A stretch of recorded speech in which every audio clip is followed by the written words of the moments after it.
twongeye kubasuza bakunzi bacu bakangura ubwonko TV tuguma dushimira urukundo mukomeje kutwereka. Uyu munsi tugiye kurebera hamwe izina bita Diane.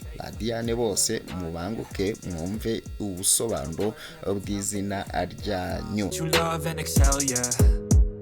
Diane ni izina rihabwa abana b'abakobwa, rifite inkomoko mu rurimi rw'ikilatine Diviana, rikaba risobanura umuntu ukomoka ku Mana.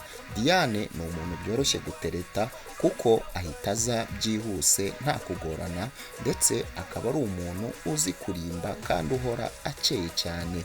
Ni umukobwa udafata ibyemezo ngo bigumeho, kumuhindura buri kanya biba byoroshye cyane.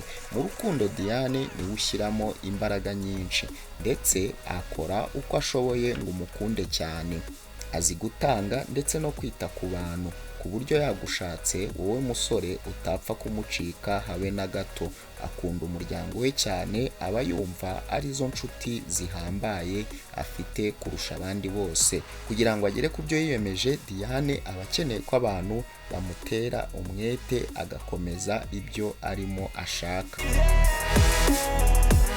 Gukora akazi bituma agaragara cyane karimo ibijyanye n'imideri, ubunyamakuru, kuvura ndetse n'ibindi. Diane ni umuntu utagukundira amafaranga na gato, ni wa muntu urekura cyane amafaranga, iyo ayafite ayamarana igihe gito cyane. Ni umuntu witangira abandi, ndetse ibyo arimo gukora abikorana urukundo rwinshi.